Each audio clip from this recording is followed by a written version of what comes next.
This next exercise is the bird dog. Now you may have seen this exercise been done before, but we're going to be doing it a very specific way. So please watch through how we actually go through this movement, because if we don't do it properly, it's really potentially just going to aggravate the back even more. So it can go from something which is very beneficial to something which is either not doing anything or aggravating it. So please watch through and make sure we're doing the technique exactly as I'm kind of describing as we go through. This one is going to be on all fours. Now it's really important that our back is in that kind of neutral, natural state. We don't want to be in a rounded position and we don't want to be in an arched position, because otherwise we're not bracing with our torso in line. So what can be handy for some people is to do a cat-cow stretch before, to find out where the different positions are, where is an arched back and where is a rounded back, and then you can plonk yourself right in the middle and know that this is probably my neutral spine.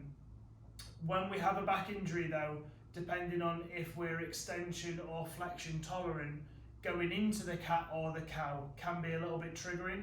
So I want you to make sure that if you do find it hard to get a neutral flat spine, then when you're doing the cat-cow, if you are flexion intolerant, try not to round your spine too much, otherwise it's going to aggravate it. And if you're extension intolerant, try not to go into the cow stretch too much, otherwise it'll trigger that movement. So just slightly go through them, just to find out where is one way and where is the other way. So hands are going to be going under the shoulders, knees are going to be going under the hips. Right now, I'm in a neutral position where my torso is in a straight line. If I was to do a cat stretch, I would be rounding myself up towards the sky. If I was doing a cow stretch, I would be arching my back and lifting my bum up. So you can see here, there's a lot more of a downward curve in my spine this way, and there's a lot more of an upward curve in my spine this way. I want to be just in the middle where I'm in a neutral position. From here, we're going to be taking that breathe and brace into our core. So I'm going to take that breath in, I'm going to tense my abs, and I'm going to start off by just doing one arm. I'm going to lift my hand up, tense my fist, and then push slowly out forwards, and really try to keep a lot of tension in my fist and reach as far forwards as possible. While we're reaching, the aim is for our torso to stay really steady. So I'm trying not to be in a position where I lift out of the place or I move around.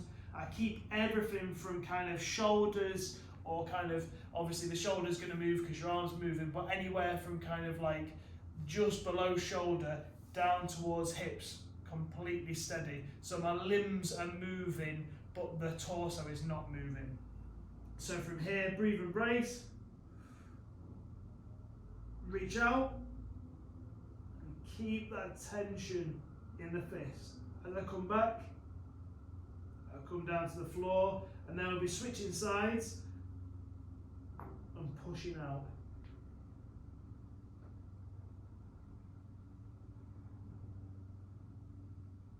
It's really important that we keep that tension through the core.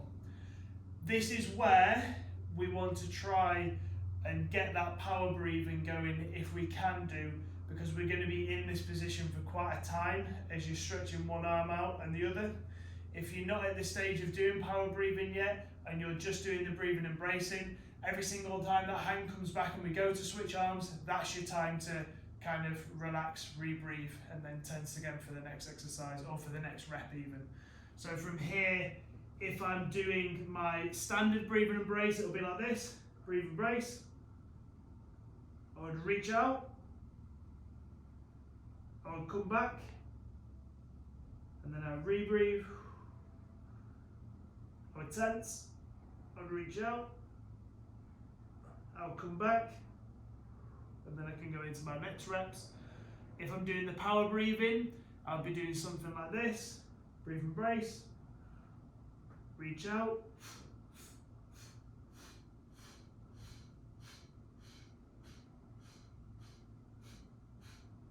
And I can bring back in, again, breathe in, brace, power breathe.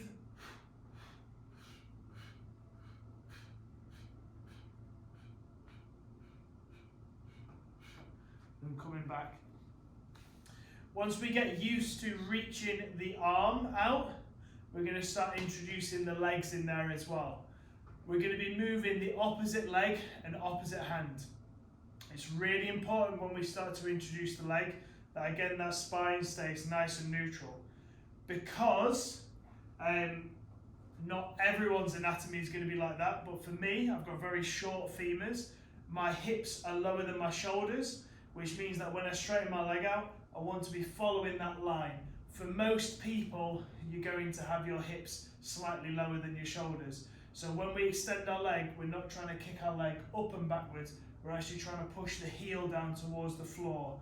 A good rule of thumb is that if you aim for your toe to be just about 1 centimetre off the floor, pulling your toes up towards your shins and pushing your heel backwards, that'll be the same position as reaching kind of out forwards with the fist, where we're extending nice and long, but we're not altering the shape of the spine. So from here, if I'm going out with my left hand, it means my right leg is going to go backwards. So I breathe and brace, and then I move, extending everything, trying to make sure that that torso doesn't move, because obviously if I was to lift my leg up and my hand up, it ends up moving my spine around. So I want to be in a position where throughout the whole of that movement, my back just stayed locked in. So from there, breathe and brace, and then move.